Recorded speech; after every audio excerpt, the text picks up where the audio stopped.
The Classroom of Conformity. Have you ever sat in a classroom and felt like you were being programmed? You're there, under those cold, white lights, watching the professor circle profit maximization on a slide, and a strange feeling washes over you. You look around and see your classmates, nodding politely, typing notes, reciting theories like a well-rehearsed choir. The only sounds are the soft scrape of chalk and the muffled drone of the lecture, fading in and out. It's in those moments of silence that the real questions start to surface. What would education become if we taught understanding, not just obedience and employability? What if the goal wasn't just to get a job, but to grasp the world around us, to connect with the deep, intricate web of life? Imagine a classroom where the primary lesson wasn't how to serve a system, but how to think critically, creatively, and compassionately. A place where curiosity was the currency, not grades. We're taught from a young age that competition is the engine of progress. We compete for grades, for spots in top universities, for internships, for promotions.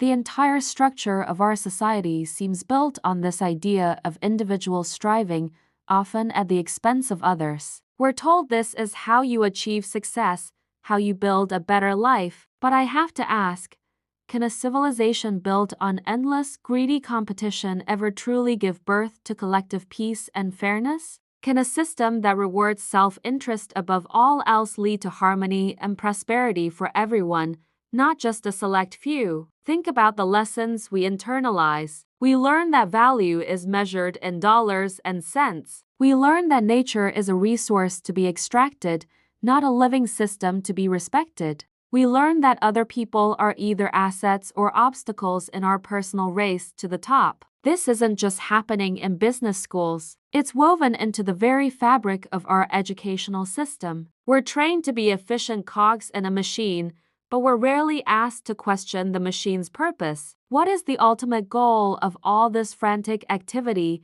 all this relentless pursuit of more? What if we shifted the focus? What if, instead of memorizing economic models that treat the planet as an externality, we studied ecology to understand our place within the ecosystem? What if history classes weren't just about the rise and fall of empires, but about the long, slow struggle for justice and the lessons we can learn from past mistakes? What if philosophy wasn't an elective for the curious few, but a core subject that taught every student how to build a meaningful life in a just society? Imagine a generation raised not on the principles of scarcity and competition, but on the principles of abundance and cooperation. A generation that sees wealth not in individual accumulation, but in the health of our communities and our planet. A generation taught to solve problems together, to listen with empathy, and to build bridges instead of walls. This isn't a utopian fantasy. It's a possibility. It's a choice we can make about what we value and what we teach. The current model has given us incredible technological advancements, yes,